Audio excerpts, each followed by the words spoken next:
Belakangan ini viral Gus Ilham itu mencium anak-anak yang akhirnya diprotes oleh banyak sekali netizen. Walaupun itu sebenarnya sudah 2 tahun yang lalu ya, dan yang bersangkutan sudah minta maaf ya terkait dengan kejadian itu. Namun penting bagi kita ya untuk mencermati terkait dengan etika kita di publik dan juga terkait dengan bagaimana menciptakan situasi kondisi dalam berdakwah itu penuh dengan situasi yang aman, bebas dari kekerasan. Karena kalau saya sih termasuk menyayangkan ya dengan kejadian itu. Kenapa? Karena pertama nih ya, itu kan kejadiannya untuk anak kecil ya, yang dia ditonton oleh banyak orang dan juga direkam. Direkamnya ini menjadikan semakin merentankan korban. Jejak digital itu permanen. Bayangkan seandainya nih si gadis kecil ini ketika suatu saat sudah dewasa lalu melihat ya pipinya dicium oleh seorang kiai atau pendakwah di tempat umum seperti itu dan diabadikan di dunia digital, kan pasti dia akan mengalami situasi kondisi yang nggak nyaman ya. Walaupun sebenarnya apakah berarti kalau di tempat tidak publik, tempat tersembunyi itu boleh ya? Nggak boleh juga. Artinya kejadian untuk bagaimana kita mencium seorang anak ya, yang apalagi sampai dekat bibir itu, entah itu di tempat yang tidak rame maupun tempat yang rame, ya sama-sama bermasalah. Tetapi ketika itu dilakukan di tempat rame, di depan banyak orang dan direkam, itu semakin bermasalah. Karena ada dampak digital yang merentankan korban itu. Nah, tapi ada juga yang mengatakan begini, bahwa lo itu kan sudah atas izin ibunya. Anak memang tidak punya konsen karena masih anak-anak. Konsennya anak-anak itu harus atas nama atau harus dilakukan oleh orang dewasa. Lah ibunya boleh kok, orang tuanya membolehkan kok gitu. Tunggu dulu, kita lihat dulu konteksnya.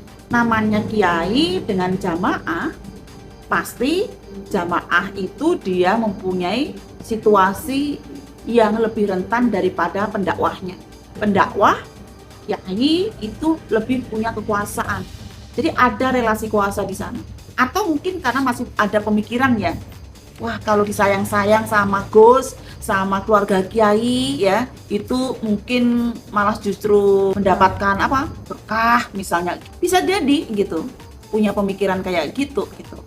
Nah, jadi menurut saya kalau masih ada masyarakat yang punya pemikiran gitu, mungkin kita bisa mendapatkan berkah dari kiai, dari keluarga pesantren, tapi tidak harus dengan memberikan anak kita untuk dicium dong.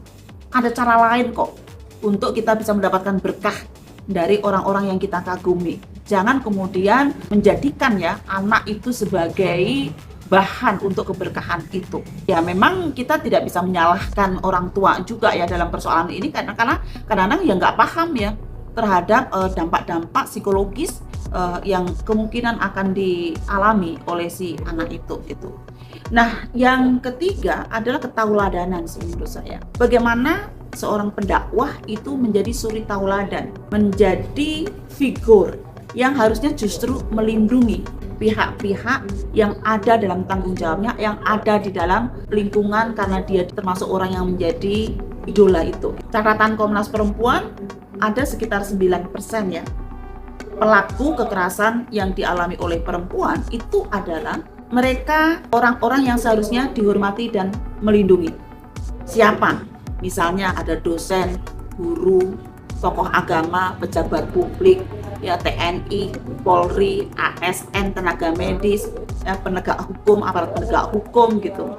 Jadi di antara 9% itu di dalamnya juga ada tokoh agama. Nah, sehingga menurut saya sih kejadian Gus Ilham ya, yang dia mencium seorang anak kecil di depan banyak orang direkam, ini menambah data rentetan pelaku-pelaku kekerasan yang dilakukan oleh pejabat publik, tokoh agama yang seharusnya dia itu malah menjadi figur atau suri tauladan. Karena itu mungkin penting bagi kita ya untuk mengajak agar hal-hal seperti itu tidak dinormalisasi, tidak menjadi sesuatu yang seolah-olah nggak ada masalah.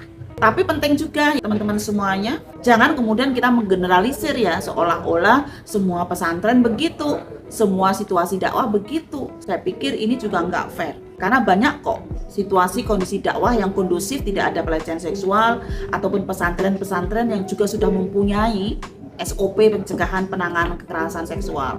Artinya jangan kemudian tidak menjadikan kekhawatiran ya bagi keluarga-keluarga yang kemudian akan mengirimkan putra-putrinya ke pesantren.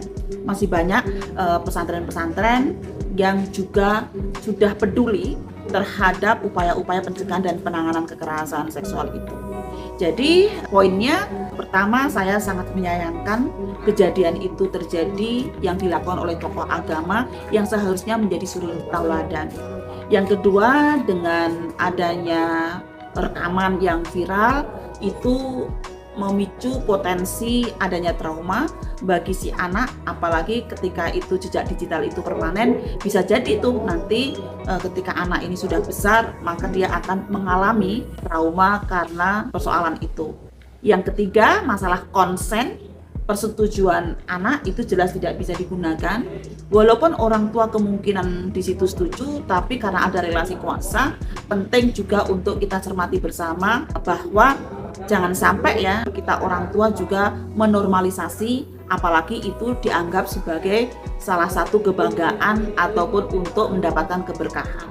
Penting untuk kita kritisi hal-hal seperti itu. Yang terakhir, marilah kita wujudkan aktivitas dakwah yang menghargai martabat manusia, apapun levelnya, berapapun umurnya ya, apapun jenis kelaminnya. Penting bagi kita untuk menciptakan situasi, kondisi dakwah yang menghargai martabat kemanusiaan dan menghindari segala macam bentuk kekerasan termasuk kekerasan seksual. Saya pikir itu ya, terima kasih.